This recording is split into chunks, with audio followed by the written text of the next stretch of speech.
December 13th, 1941.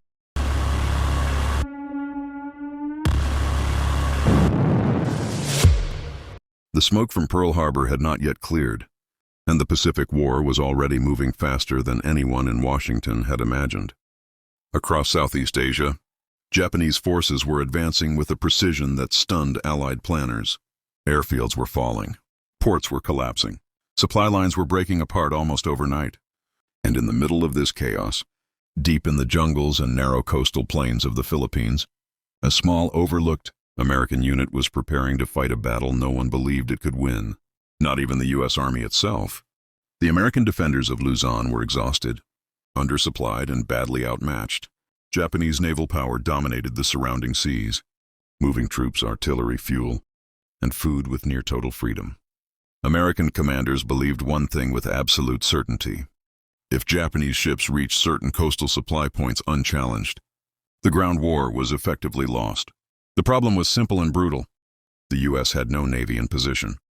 American aircraft were scarce and vulnerable, and the Army had never trained for what was about to happen next. Tanks were designed to fight tanks. They were never meant to fight ships. At least that was the theory. Along the western coast of Luzon, Japanese transport vessels began moving closer to shore under the assumption that they were safe. American coastal artillery had been destroyed or abandoned. Naval resistance was non-existent. The sea, they believed, belonged entirely to the Imperial Japanese Navy. What they did not know, what they could not imagine, was that American tank crews were positioning themselves in concealed coastal firing positions, engines silent, guns elevated, waiting for targets that doctrine said they should never engage. The U.S. Army had no official plan for this.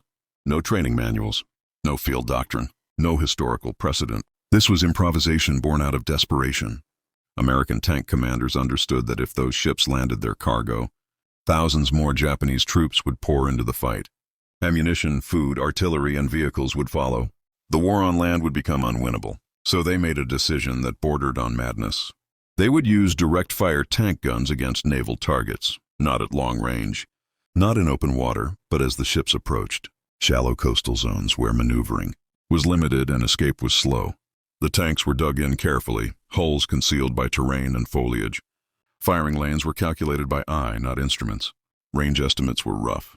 Armor-piercing rounds, never designed for maritime combat, were loaded anyway. The crews knew one thing with absolute clarity. If Japanese naval gunners spotted them, retaliation would be swift and overwhelming. A single well-placed shell from a ship's gun could annihilate a tank instantly. And yet they waited. When the first Japanese transport vessel came into view, it moved with confidence. Its decks were crowded with supplies. Landing craft were visible. The ship's crew did not expect resistance from land-based armor. Coastal silence reinforced their belief. Then, without warning, the shoreline erupted in fire. The first tank round struck low on the ship's hull, punching through thin transport, armor and detonating, inside cargo compartments packed with fuel and ammunition. The explosion was immediate and catastrophic. Flames shot skyward. Smoke billowed across the water. Confusion spread across the deck as crewmen scrambled, unable to identify the source of the attack. Before the ship could react, a second round hit, then a third. The transport began listing heavily. Japanese escort vessels attempted to respond, firing blindly toward the shore. But the tanks were well concealed. Their firing positions were brief, controlled, and lethal. Each shot was followed by repositioning or concealment, denying the enemy a clear target. Within minutes, the first ship was sinking. Its cargo lost, its mission failed, its presence erased from the battle. The second ship never had time to withdraw. As it attempted to maneuver away from the coastline, it moved into another firing lane. American tank gunners adjusted elevation and fired again. The round struck near the waterline. The explosion ruptured internal compartments, flooding the hull faster than damage control teams could respond. The vessel slowed, then stopped, then began to settle into the sea. Panic spread across the Japanese formation.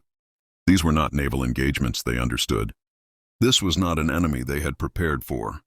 The idea that tanks, land-based, armored vehicles, could accurately engage and destroy ships was considered absurd by most military professionals of the era. Even American high command dismissed the concept as impractical. Yet here it was unfolding in real time with devastating results. By the time Japanese commanders realized what they were facing, it was already too late. The third ship attempted to flee immediately. Engines pushed to maximum power, but shallow waters limited its speed and turning ability. Tank crews tracked it carefully, adjusting for movement and distance under extreme pressure. One round struck the engine section. Another followed moments later. Fire engulfed the vessel as crew members abandoned ship, leaping into the water as the transport burned uncontrollably. 3 ships destroyed. No American losses. Still, the tanks remained. The Japanese response grew more aggressive. Escort vessels increased their fire. Aircraft were requested, but the American positions were temporary, adaptive, and concealed.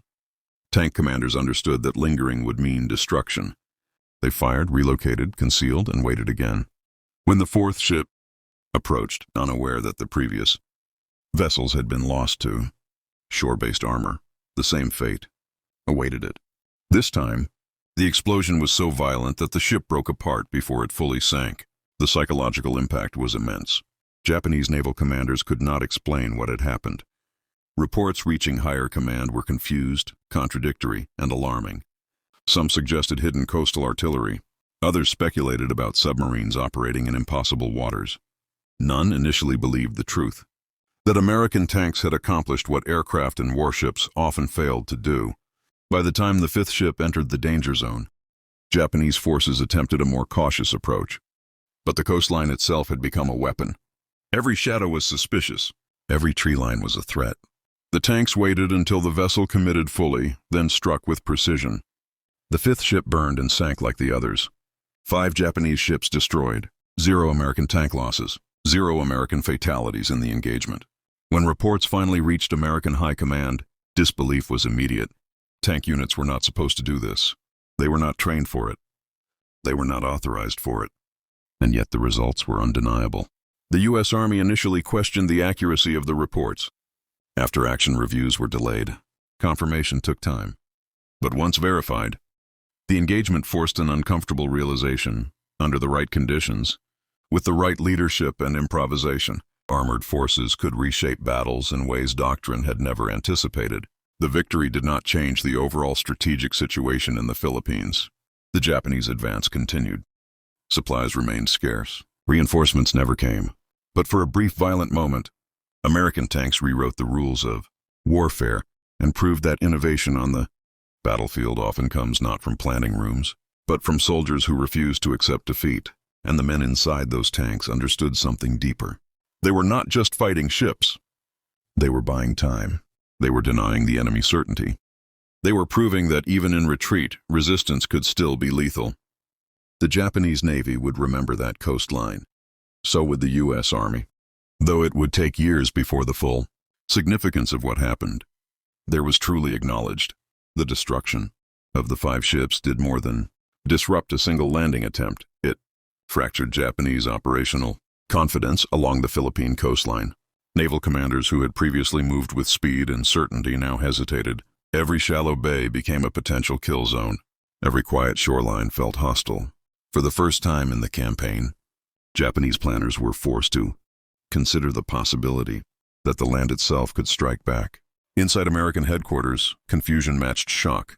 Reports described tank rounds penetrating hulls, igniting fuel stores, and triggering secondary explosions.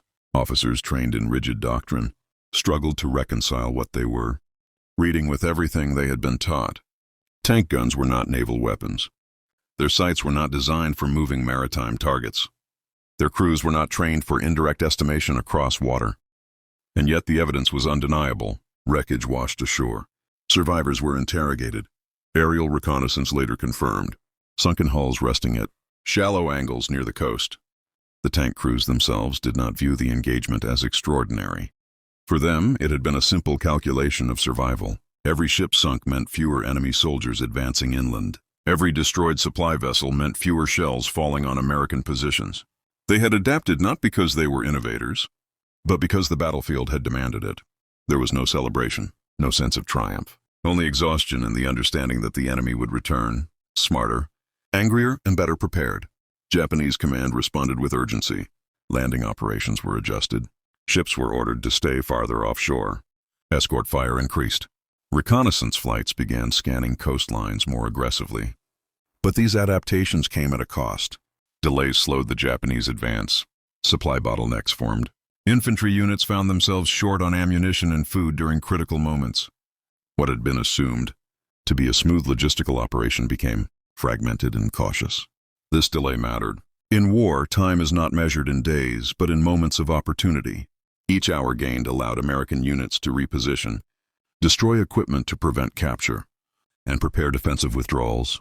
The tanks that had sunk those ships did not stop the Japanese invasion, but they bent its timeline, and in doing so, they inflicted damage far beyond the physical destruction of steel and cargo.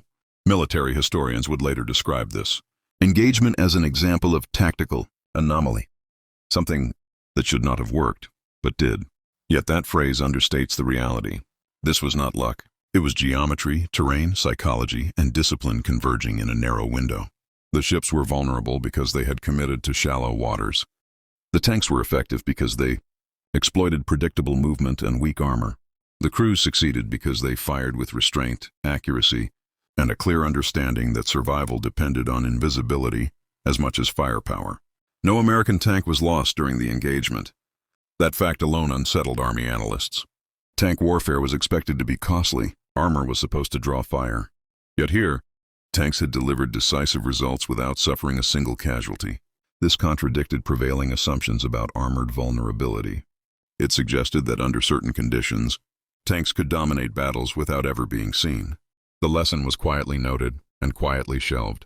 The Philippines campaign continued to deteriorate. American and Filipino forces were pushed back toward Bataan and Corregidor. Disease, starvation, and relentless bombardment took their toll. The tank crews who had sunk the ships eventually destroyed their own vehicles to prevent capture. Many became infantrymen overnight. Some were captured. Others died in later fighting. Their extraordinary achievement faded into the background noise of defeat. There would be no medal ceremony, no official doctrine rewrite, no dramatic headlines. Wartime priorities moved on. After the war, U.S. Army historians revisited early Pacific engagements with fresh eyes. In dusty archives and after-action reports, the account resurfaced. 5 ships destroyed by tanks. No American losses, achieved without planning or precedent. Analysts debated whether it was repeatable. Some dismissed it as situational. Others argued it demonstrated the untapped flexibility of armored warfare. What could not be dismissed was the psychological impact. Japanese naval doctrine had assumed safety near undefended shores. That assumption was shattered. American tank crews, acting independently and without approval, had introduced uncertainty into Japanese planning at a critical moment. Even temporary doubt forces caution, and caution in war cost momentum. The engagement also exposed a deeper truth about military institutions. Armies prepare for the wars they expect, not the ones they get. Doctrine is built on patterns. Training reinforces assumptions. But battlefields do not respect manuals. When reality diverges from planning, survival belongs to those willing to break rules intelligently. Those tanks were never meant to fire on ships. But the men inside them understood something command structures often forget. A weapon is only limited by the imagination and discipline of the person using it. The sea did not protect those ships. Doctrine did not save them. Confidence did not shield them. Only adaptation mattered, and only one side adapted fast enough. The wrecks remained underwater long after the fighting moved inland, silent, rusting evidence of a moment when expectations failed and improvisation prevailed. Few would ever see them. Fewer still would understand how they got there. But for those who study war closely, that engagement stands as a warning. Never assume safety, never underestimate desperation, and never believe that a battlefield will obey the rules written far from the sound of gunfire. What made this incident so dangerous for the Japanese was not just the loss of ships, but the loss of certainty. War at sea depends on predictability, routes, timings, uncontested approaches. That certainty was gone.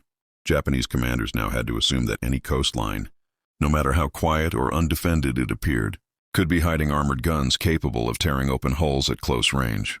This single assumption forced a change in behavior that rippled far beyond the original engagement. Ships began unloading farther offshore. That meant longer transfer times. Landing craft had to shuttle supplies under the threat of air attack and rough seas. Heavy equipment could not be brought in as quickly. Fuel drums were lost to waves. Ammunition crates sank. Infantry units that were supposed to advance within hours found themselves waiting days. In a fast-moving invasion, those delays were costly. The tanks had not just sunk ships. They had disrupted tempo. Inside the Japanese Navy, internal reviews quietly questioned how such an incident had been allowed to happen. The idea that Army tanks, not coastal artillery, not submarines, not aircraft, had inflicted naval losses was deeply embarrassing. Official reports avoided specifics. Language was softened. Causes were blurred. But among officers, the truth circulated, and with it came unease. If this could happen once, it could happen again. On the American side, the story traveled very differently. Among frontline soldiers, it spread quickly, almost like a rumor too good to be true. Tanks sinking ships, no losses. Japanese crews panicking. It became a morale weapon. In a campaign filled with retreat and bad news, this was proof that the enemy was not invincible. That ingenuity could still draw blood. Morale matters when everything else is failing.